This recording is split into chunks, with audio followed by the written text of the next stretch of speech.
Ladies and gentlemen, welcome back to another episode of Couple of Nukes. As always, I'm your host, Mr. Whiskey, still fighting my fever. So, luckily, we've got two guests on today, a two guest special. So, I will do minimal talking. Hopefully, I'm not known for that at all. But if you're listening, not watching, I've got an excessively pink shirt on, and that is in the theme of love because today we are going to be talking about couples, specifically conscious couples. And so, as a nuclear operator, I am putting the nuke into couple of nukes, and our guests are putting the couple into couple of nukes. One of them you may recognize, Alan Lazarus. He was on the show before talking about taking your life to the next level. Today, we are going to take our relationships to the next level. And to help him with that, he has brought his partner, Ms. Emilia, who helps him run the podcast. And we're going to Ms. Amelia, I'd love for you to go first just because, Alan has gotten some time on the show and then you can pass it over to him when you feel like you've said enough. Thank you. Thank you so much for having us. I appreciate it so much. We appreciate it so much. We love being able to speak into the lives and in the hearts of people, especially about conscious coupling, because we have love as a center point of who it is that we are. And so many of us are seeking that out. So the conscious couples has been something that has been a very meaningful trek for both Alan and I as we speak into the hearts and the lives and the podcasts of so many human beings. So thank you for having us. And Alan, your turn. Yeah, so last time I was on the show, if anyone listening or watching is a longtime listener, I apparently spilled coffee all over me. So that's a good first impression. No, so the Conscious Couples podcast, the Conscious Couples movement, the relationship talks started 5 years ago. It was in October, a woman named Kate. We literally both had businesses at that time. We both had podcasts at that time. And we were deep in our relationship at that point because we got deep very quickly when we met. And we said, you know what? Let's do service Saturday. That's what we used to call it. And now Yeah. we call it work all day Saturday. But in the beginning, we didn't work Saturdays, not every Saturday, anyways.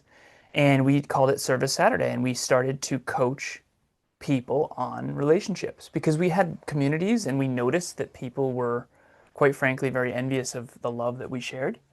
And they would say, I want a partner like Emilia, or I want a partner like Alan who spills coffee all over himself. So, uh, no, but seriously, so we started doing free, what we called relationship talks, coaching sessions every Saturday with conscious singles or conscious couples, AKA a single or a couple that wants to get off autopilot.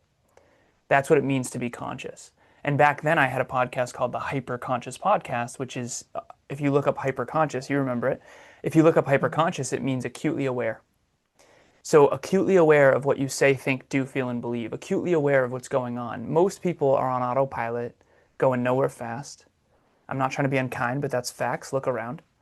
And we said, fuck that.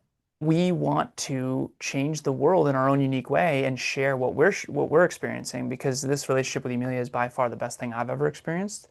And I've been in past relationships where that was not the case. And I thought relationships kind of sucked, to be honest. And now I know that they can be magnificent if they are conscious and if you work on them consciously and if you're into personal development. So 5 years ago, we started coaching individuals and couples. Mm-hmm. And now we've done a virtual event every month for 50 months, our 50th Whew. anniversary of Relationship Talks events, free virtual events every month is coming up This month this in month, August. August 7th, Wow. Yeah. August 20th. That's my bad. She does the events better than me. But after 50 months, I was the engineer, man. I was the science guy, nerd, computer engineer, master's in business. I didn't understand the inner game that well. And she has been studying this stuff, quite frankly, since she was like 11. So it's been unbelievable. So we bring sort of my engineering mind and her deep inner work, trauma stuff. And I've learned more on the Conscious Couples podcast than I have anything else I do, quite frankly, partially because of how incredible Emilia is, quite frankly, but also partially just because of how ignorant I was as an American male who was focused externally on achievement for so many years of my life. Mm. Yeah. So what it means to be a conscious couple, we get that question a lot. And it's really just, I was thinking about it this morning because that's a question that always comes up. It's to be reflective and to be in the practice, the routine, the exercise, if you will, of reflecting on your relationship and being able to turn towards your partner and talk about it. You wouldn't be, it's amazing how many couples don't actually check in on the health of your relationship. And, we step on the scale or try to avoid it, or we go to the gym or we try to avoid it, right? Relationships have a pulse, and so many people are not checking in on the pulse. So when you can be reflective and ask yourself, how's the we, right, doing, which is the me and the me together. If you're on YouTube, we've got the symbol up here. The we is a diamond, and the left is the masculine right here, and the right is the pink, which is similar to your shirt, brother. Strong Yes, work on sir. that. Yeah. Strong work on that, by the way. Way Yeah, to it's go. awesome. I'm over here wearing black. But the whole is greater than the sum of its parts. And the purpose of an Mm. intimate relationship is growth. And if that's the case, conflict becomes a good thing. So that's kind of a long intro, but Yeah. that's really what it is about. It's about how do you have a magnificent relationship and not settle for anything less. That was shorter than most of my intros on my own show, so I'll take it. And I'll say, me personally, if I was naming the podcast, I would have named it the Hyperconscious Podcast Meets the Conscious Couples Podcast. That's a Nice. little throwback to Alan naming when him and Kevin Palmieri first named the podcast. They had quite the title there, which I want to get into a few things talking about balance and stuff. And I have some awesome questions that I've just thought of now, but I want to circle back to the autopilot. Alan, you mentioned people are on autopilot, and I want to kind of define and explore that a little bit. What is this autopilot? Obviously, we've got the subconscious and the conscious, but also how much of the autopilot is influenced by social media, by childhood trauma, by what you witnessed your parents in their relationship? And is the autopilot fluid? Is it constantly changing, or is it pretty, kind of rigid? How does that work? From a Mm. clinical perspective, she can probably answer that better than me. From a practical perspective, I'll use an example that I think is tangible. So I got in a car accident. Your listeners know this if they listen to the other episode. I got in a car accident when I was 26. That was a head-on collision, and it got me to sort of question my whole life. It was my existential quarter-life crisis, sort of the second chance my dad never got. In 1991, my birth father, John McCorkle, my stepfather was Steve Lazarus. That's why it's Alan Lazarus. That's a whole other story. But my birth father, John McCorkle, died in a car at 28 years old in 1991 when I was three, two, almost three. And when I got in my car accident at 26, I reflected on my past. I rewatched the movie of my own life. I got off autopilot, essentially. And I called all the people from my past and I asked them for feedback. Now, be careful who you call. I was naive and I thought everyone had good feedback for me and I got ripped a new one a few times. Yeah. But one person in particular, my ex-girlfriend, her name was Alyssa. This was my girlfriend from late high school to early college. So that was a shit show of a time, but we sort of fell in love in a hopeless place, so to speak. And I called her up, and her and I still get along today. She's happily married and, seems to have done very well for herself. But her parents were tough, and I had a tough upbringing, so we were trauma bonded for sure in hindsight. Called her up and I asked her, I said, what did you notice about me? I had this list of questions. I was big into Tony Robbins and personal development. I had a list of Right. questions. What's going on here? But she said, one thing I noticed about you, Alan, is you and your family never, ever talked about your dad. Mm. She spent 4.5 years in my life. And that was a crazy 4.5 years from basically 17 and a half to, 21 and 22 almost. And she said, you and your family would never go anywhere near your dad, John McCorkle. And after that moment of hearing that, I reflected on it. I went, that's true. Like, we don't touch that subject. We never talk about my dad. And now I do all the time. On podcasts and you look at your hero's journey and you reflect back and sort of the Lion King's a good metaphor, I think, for my life. Stepdad, father dies, kind of escape my past and then go back, home and become the man I'm meant to be, sort of thing. It's a good metaphor for me. But I was on autopilot, avoiding the trauma of my dad's death without even knowing it. And so what it means to get off autopilot is to be existential. Emilia and I are existentialists. And if you look that up, it's just a fancy word for you question everything all the time, which is hard to do because most people just want to eat, drink, have fun, enjoy yourself. Like that's just stupid in my opinion, to be honest. You gotta you've got to question yourself and you've got to question the world and you've got to question belief systems. The only wrong answer, in my opinion, is to stop questioning. Because all of us can look back to 5, 10, 15 years ago and we were so unintelligent in comparison. And if you look back 5, 10, 15 years ago and you were the same as you are now, you're in some serious trouble. It means you're not growing. So that's what it means to get off autopilot. We have a conscious, subconscious, and unconscious mind.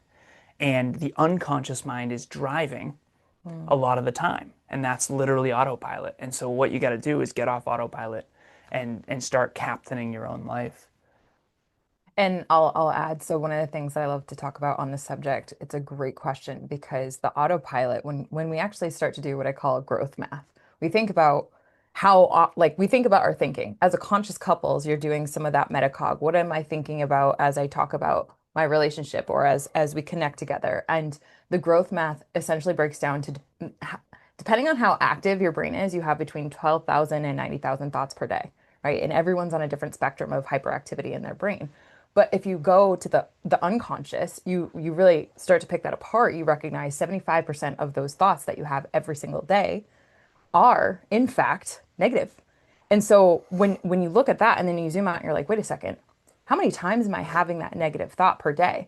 Usually, what the latest research shows is 95% of our thoughts are actually repetitive. So we're repeating negative thought patterns at all times, and that's happening in our unconscious. And so when we look at it from more of like a clinical lens, what if you had a big T trauma like something Alan mentioned with your dad dying? What happens when you have these relationships and you have your history, and so much of that history with relationships defines who you are as a human being. And then that starts to kind of seep into your unconscious mind, and then you start to operate from that place with your relationship. And then all of a sudden you have the social media feed that gets all this data about what it means to be a couple or what it means to be a man or what it means to be a woman, like all of these bits of information influencing your unconscious mind. Yeah. You are quite literally operating just based on your unconscious thought patterns. And so turning that autopilot off, what we found with conscious couples, is really taking a second to take a step back and recognize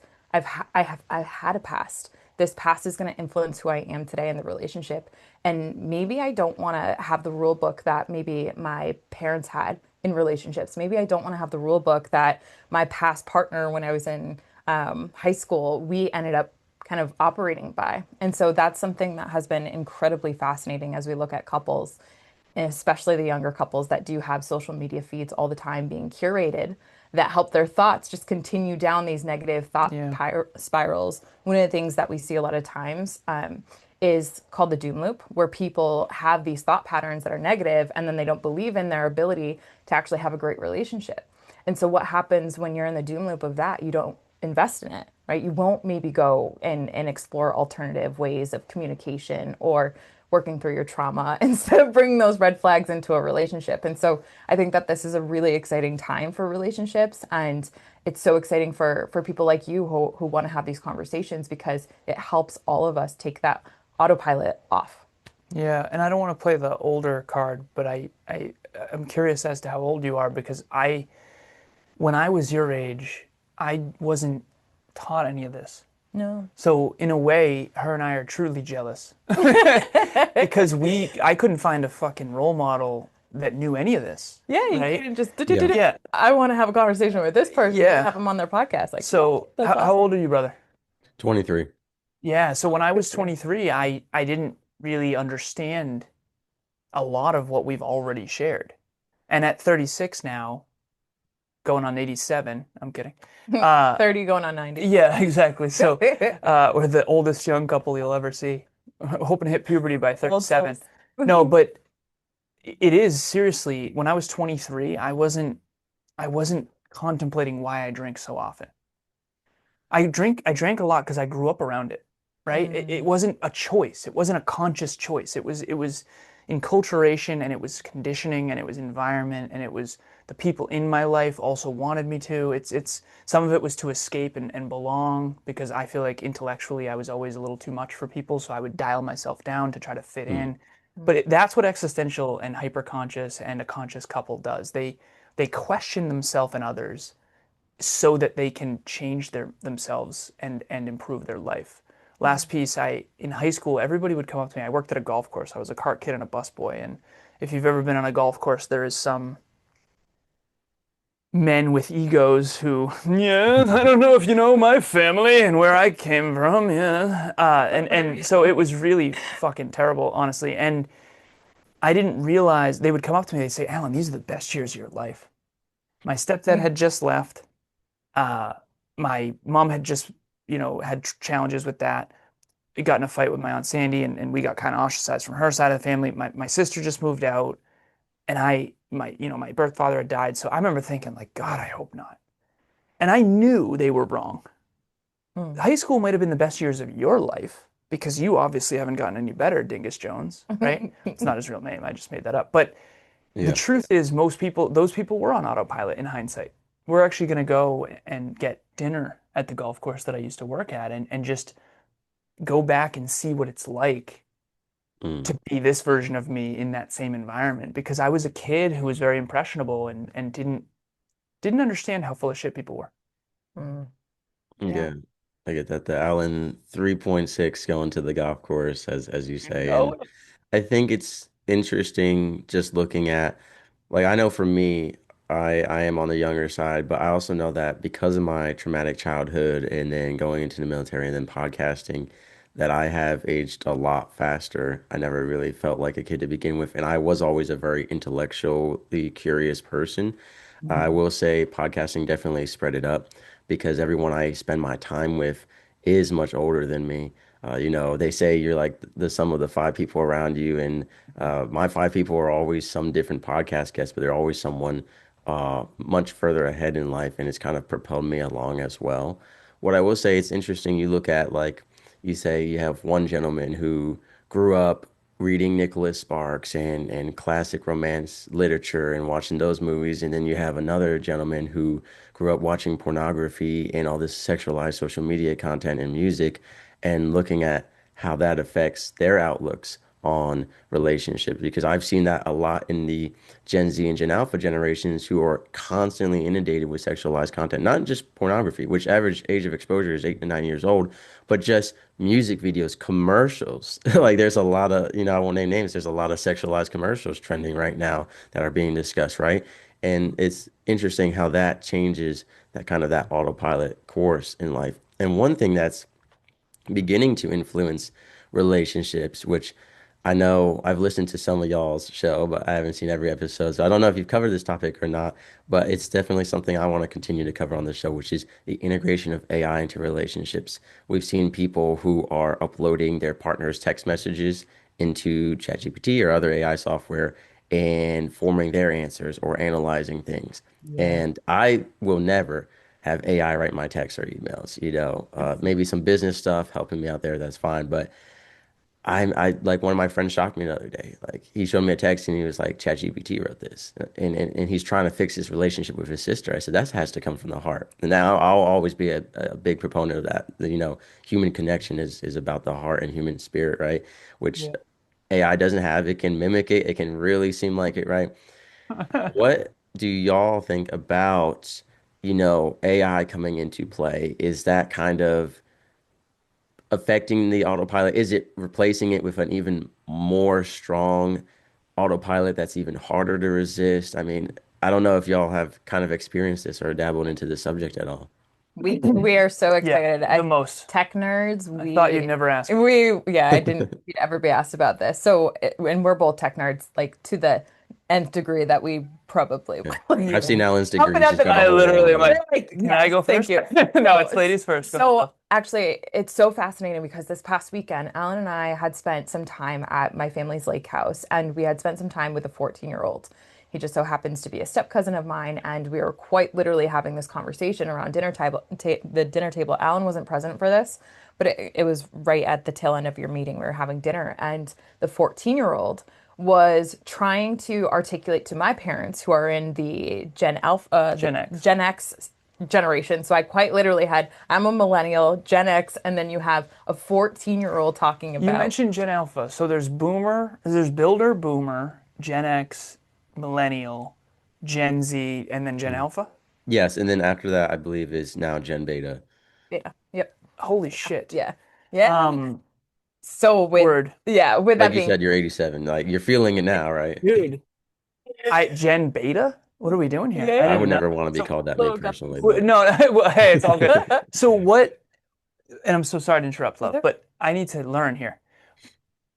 What are the ages for well, that? I thought I was a millennial my whole life, and then I got You're flamed not. online that I Okay. was a Gen Z. So Yeah, you're Gen Z. Yeah. So I know millennial. So I know unfortunately, Builder. Builder is 80 plus. Boomer is 60 to 80. And again, I'm paraphrasing. You can chat GPT this, which to my answer is chat GPT is good for learning. AI is good for learning, not for replacing. And that's a different conversation. Hmm. But Builder is from 80 to 100, let's just say. Boomer from 50 to 70. Uh, no, no, it's actually 60 to 80. I think And you're then right. anyone who's like 45 to 55 is technically Gen X because I know Christina, my COO, she's Gen X. She's right on the edge of millennial. I think she's 43. Hmm. Millennials are basically you're the cutoff. You're Yeah. barely a millennial, right? So it's Yeah. 30 to basically 45 type of thing. And then everything below that I thought was Gen Z. Now there's Gen Alpha and Gen Beta, so I'm gonna have to do some research. Yeah. Yeah. So why I mentioned that was because ultimately there's three generations at the table. And it was a war between my mother trying to say, who like is not a techie at all, but thinks she is the worst. She's trying to tell this 14-year-old that AI is helpful and good around communications. We're having this dialogue, and he was like, I'm not interested in it. I don't think that it's good. I personally just think that like having your authentic mind to kind of chew on things is actually really good. And it was so wild because Nice. I'm more on this side of the fence in terms of your question, like bring your authenticity into relationships. And I also see what my mother's saying, who's just a newbie when it comes to technology and seeing some of the benefits of AI. And so it was fascinating. And to answer your question, I think that there is so many benefits that AI and technology will continue to bring us in relationships at helping us understand ourselves at a deeper level, helping us understand the world at a deeper level, helping us understand each other at a deeper level. I don't think that that's ever not going to be the case. However, to Alan's point, I do not believe it is any substitute for being your own authentic self in a relationship. And the scariest thing right now is that the younger generations, to what you're experiencing with some of your friends, are really blurring the lines, and they don't have that quote unquote limiter as to like where is that line. And so you'll have younger couples, and I have a 19-year-old client, so she's in that bucket, and we're talking about this too, where So where she would be Gen Z or Gen Alpha? 19? she's, I believe, Gen Alpha. Yeah. I think Do so. you know? I'll have to double check I have that. no idea. Yeah. I'm But looking I this try to up. just see people as people, and I know that each yeah, generation has different traits and issues that they're facing. Yeah. But a lot of the stuff, like AI, for example, is affecting everyone. Now, the Gen Z and Gen Alphas are using it a lot more, obviously, but there are plenty of people I know in the older generations who are using it as a replacement, right? I mean, and it's not just replacing what you're saying, but to the point that some people, especially in Gen Z and Gen Alpha, I mean, they have online AI chatbots for sexual encounters, for relationships, and they have, these virtual girlfriends and stuff. And I've done episodes on my show dedicated to how it yeah, affects social interaction because in a relationship, you can't and you shouldn't want to change your partner, right? There's difference between, compromising and agreeing on something and then completely changing them. With AI, you fully customize your chat GPT or whatever it is. You say, hey, you're this way, this way, this way. And I've talked about how children growing up on that are going to get to a point where they have to work with others and they're like, why you can't change others, right? You have to be able to work, but AI creates this idea of just I can change everything around me to how I want it. It's very like me. yeah. It's Instead very of the close. we, it's not the we. It's me and my AI that I control, not the we. Yeah. If I can jump in real quick, go ahead. I guess the last thing that I'll say on that is that like there is when you look at the research behind how that changes our neurochemistry around how we relate to others, there is a breakdown of that. Yeah. And What it do you is mean by that? there's a you can either have regenerative cells working to build skills that help you relate to one another, or a degeneration of specific cells, neurochemically Wow. speaking, that rearrange your entire physiology and how you interact. And on the surface, we see it as like maybe someone being socially dysfunctional. But underneath, those cells are degrading because they're not exercising them. Yeah. Just like if you were to go Wow. to the gym, the muscle cells are regenerating. And so, as a result of this topical usage and not trying to change things or trying to collaborate or trying to influence those skills instead of just sitting back and saying, I'm going to customize my girlfriend or my avatar, right? And putting air quotes for anyone here that's listening. It's degenerating specific cells and neurochemistry that we have right Wow. there for our usage. So It's like going to the gym it's and wild. having a robot lift the weights for you. Yeah. You're Right. not gonna build muscle that way. And I'm sorry to interrupt you, It's a but this is beautiful analogy. Yeah, you and I love this topic. so I have a client who's 31, and I'll keep it anonymous, and he is dating. And we have something called a dating flywheel. And it's basically just the basic steps you have to take to meet people and figure out if they're a good fit. It's nothing negative. It's not pick up or any bullshit.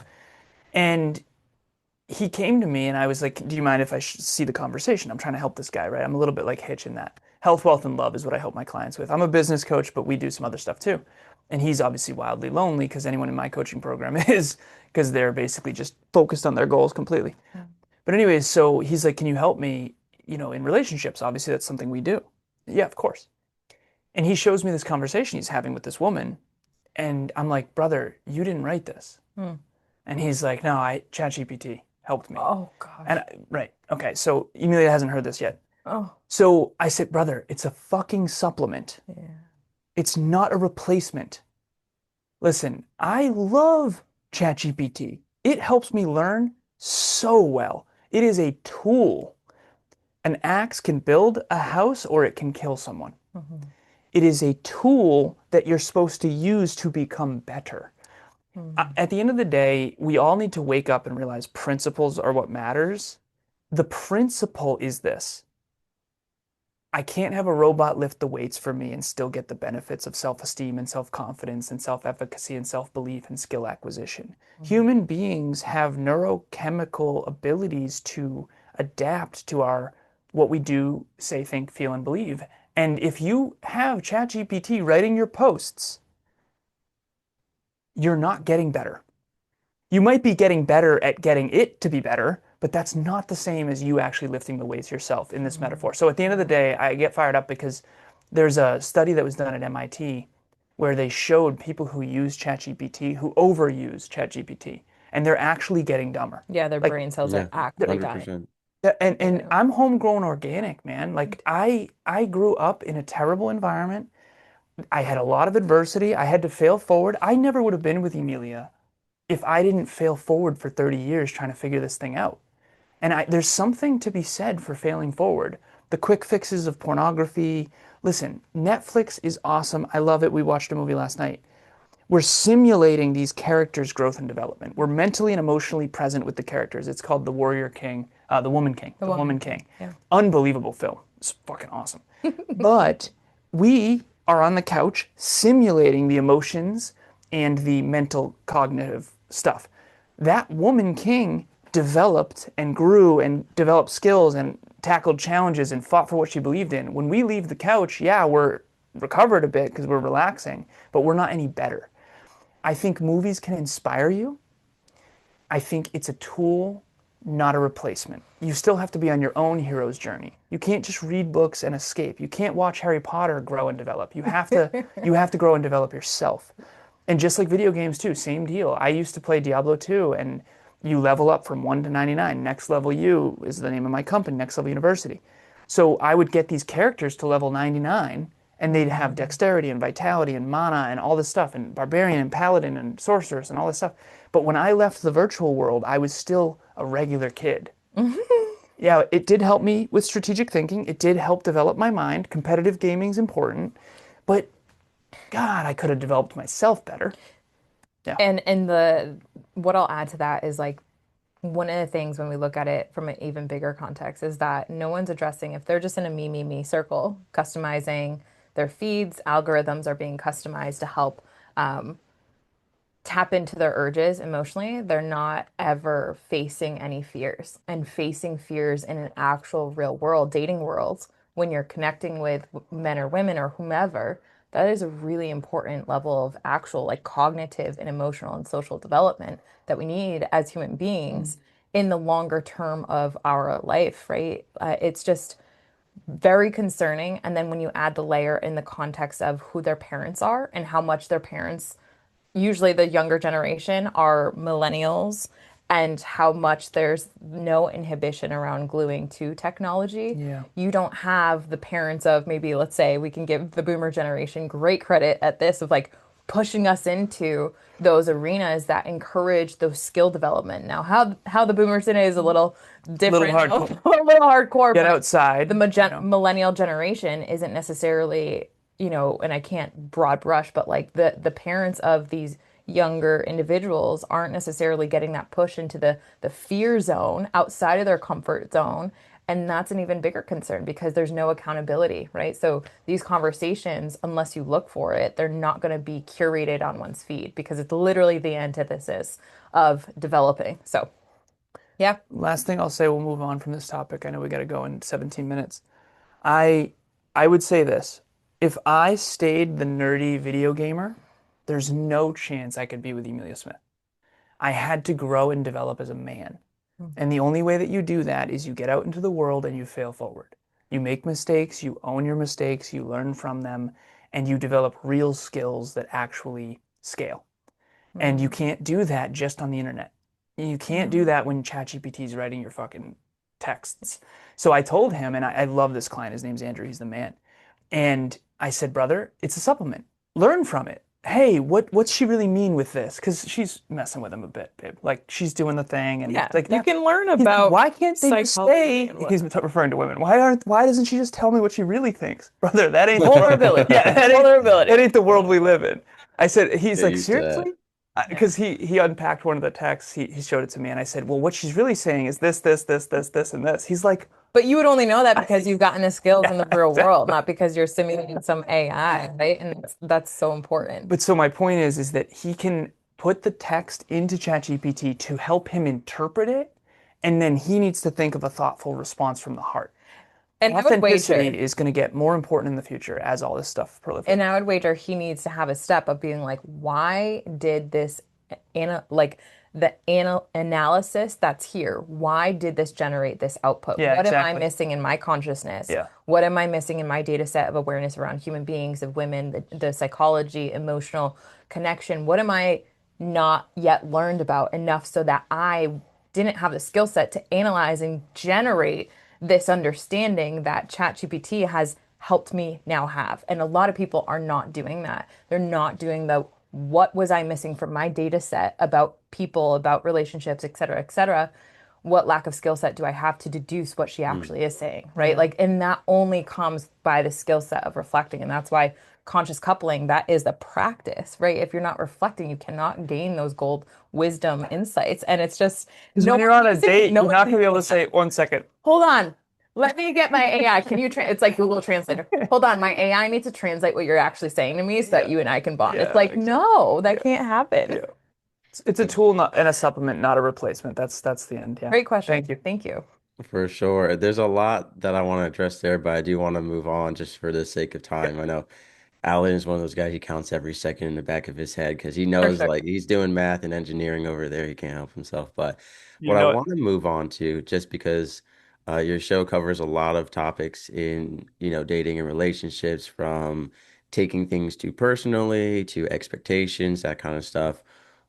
Right here, what I'd love to share is between 1 and 3. Out of all the clients you've coached through relationships, both couples and individually, what would you say are some of the biggest relationship issues, kind of the most reoccurring Mm. that you've noticed, like any patterns?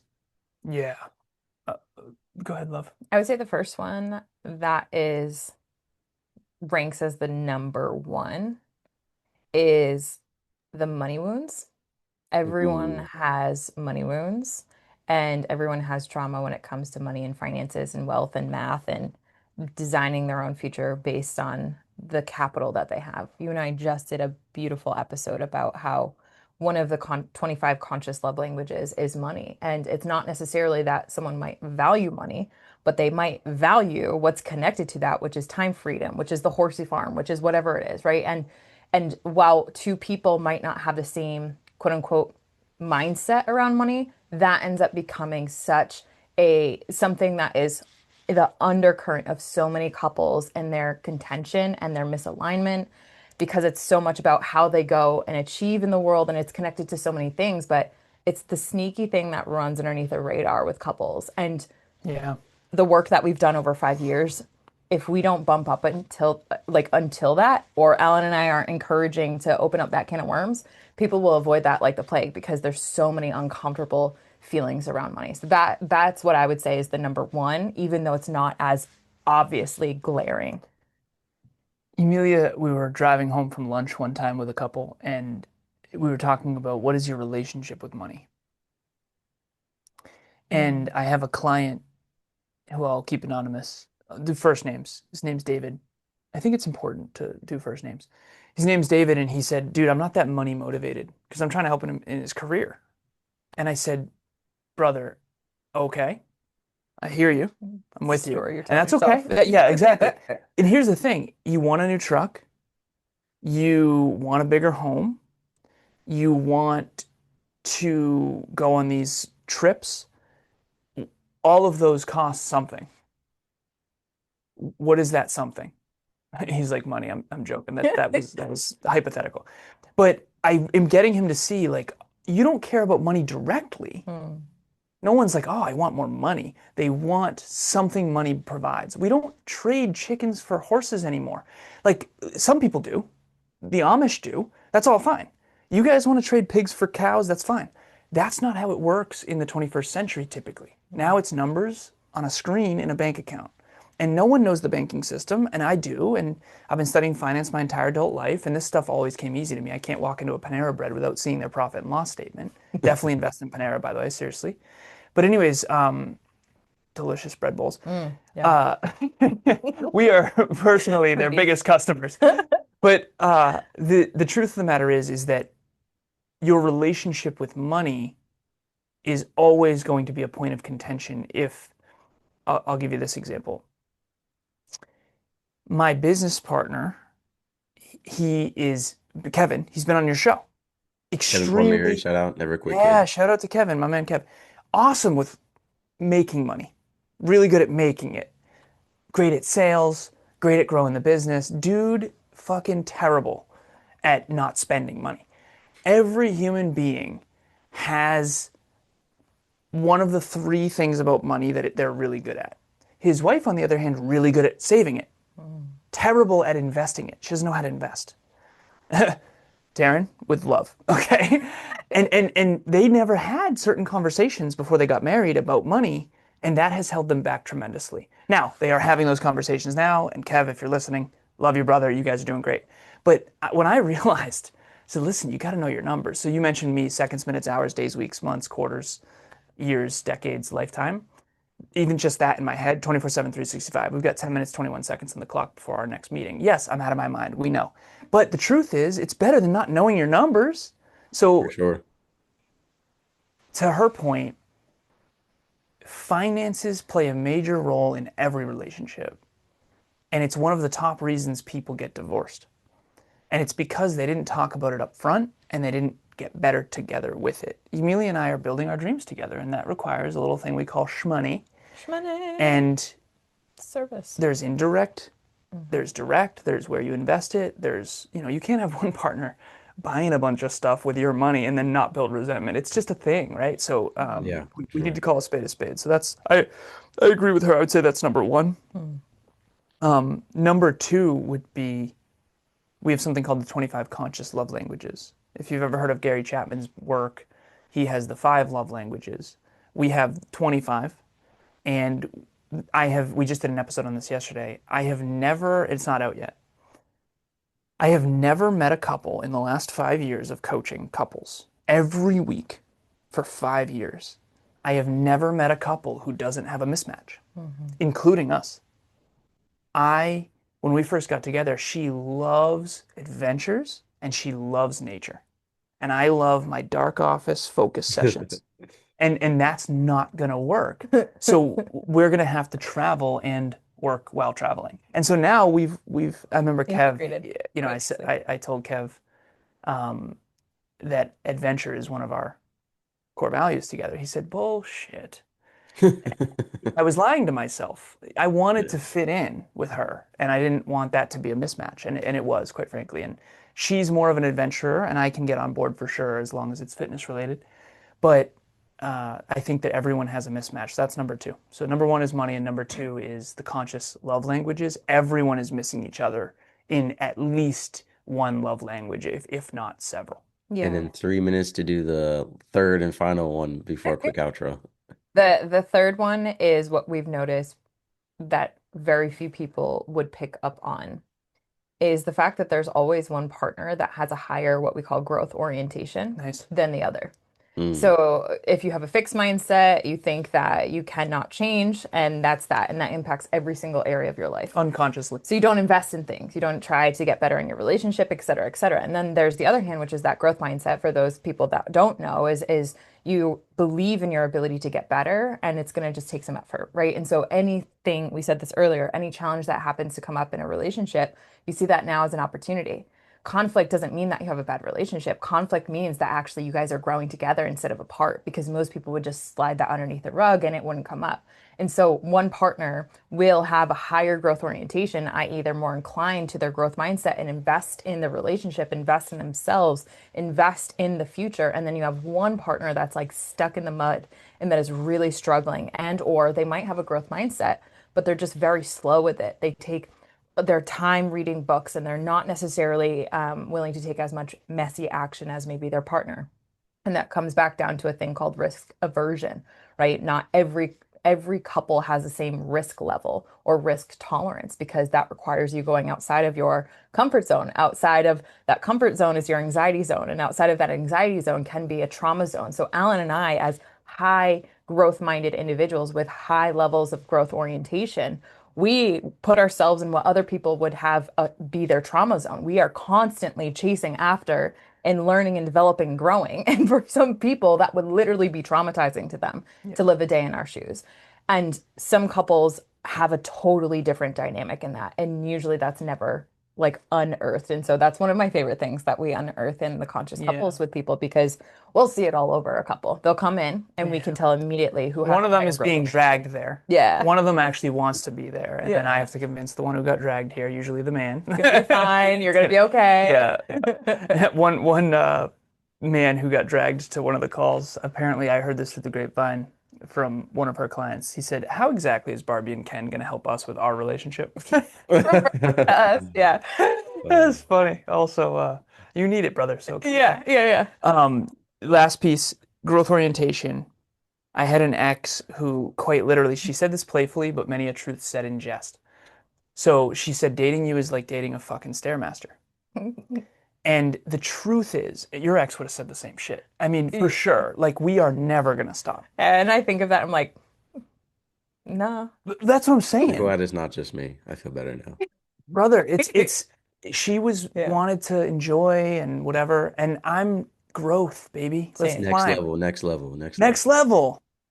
I'm a striver, not an arriver. We're not done. We were like 26, 25. We're not done. What are we doing here? The truth is, in hindsight, she's a sweetheart. I adore that person. And she had already achieved all her dreams. She wanted to be a nurse. She wanted to be per diem, all this stuff. She had achieved all of her dreams. Mine were just getting started. And it all depends on self-belief. The higher your self-belief, the higher your goals. The higher your goals, the higher your standards in the present have to be. And the more of a pain in the ass you'll be to your social life. Facts. Yeah. Facts. Cool. All right. Well, because it's just a time crunch, I'm gonna have obviously your podcast in the description below, along with your episode of Next Level University with on my show and Kevin Palmieri's. But also, how can people contact you if they've heard this and they say, you know what, maybe our relationship is struggling? How should they reach out to you? Should it be through the podcast, a different website? How should they get in contact with you? It's a great question. Instagram DM first for Yeah, me. for sure. Same. Evolve with Emilia, and then my email at or Emilia at theweuniversity.com. And Email at email.com. and I Well, have a client that is coming to mind. She literally heard the podcast through some like a platform like this. She sent me a DM, and now we've coached them for I don't know, six Oh, yeah, months. yeah, yeah. And Shout out to Heather. yeah, now they're clients, and it's just amazing the transformation. They were on the brink of a complete 5 year split up, and now they are like madly in love, ready to like just build their life together. And that's because they sent a DM. So we are one DM away. Yeah. So what was your handle? You Evolve with Emilia. okay, evolve with Emilia. Mhm. E Emilia. nice. She went quick with it. Yeah, so evolve with Emilia, all one word. I'm a Lazarus 88, Alazaros 88. You'll put all that in the show notes. Make it easy for everybody. ChatGPT will do your job for you. I'm kidding. I'm kidding. No, but real quick, DM on Instagram. It will actually be us. It will not be a chatbot. It will actually It be won't be us. our AI And the agents. Conscious Couples podcast on YouTube is probably the best bet for free value that I don't want to say you won't get anywhere else, but I'm starting to feel like I can say that because it's Yeah, very I unique. haven't. Some of the stuff we talk about is just not talked about, and it will change your life. It won't be fun. We're not going to entertain you. We're not a couple clowns up here, I but mean, we are funny here and there. uh, yeah, maybe, yeah, for sure. But Our humor. it's just going to help your life. It's not going to be enjoyable. You're going to have existential conversations in your head going. But if you want to flourish and be madly in love, this is the podcast that will do it. It's not pretty. You're going to have to face some hard truths about yourself and about life, but it's going to be super helpful. So worth it. Yeah. Yeah. Thank you so much for having us. This was Of awesome. course. And thank both of y'all for coming on. And I'll probably have you on again because we did not reach much of what I wanted to talk about. But that's perfect. Always glad to have y'all on again. So thank you for your time today. I appreciate it. Thank Thank you. you, And thank brother, you for and your we will great come questions. back anytime. Yeah, we'll Definitely. come back anytime. Definitely. Thanks, man. Sailing through the ocean blue, nuclear reactors, my crew, guiding the ship, the stars as our guide, through the waves we ride, jokes and laughter fill the air, on this voyage we have to share, working together, side by side, as one family we will abide. In the heart of the ship we reside, nuclear operators with pride, powering the vessel with every stride. Our mission, a source of great pride.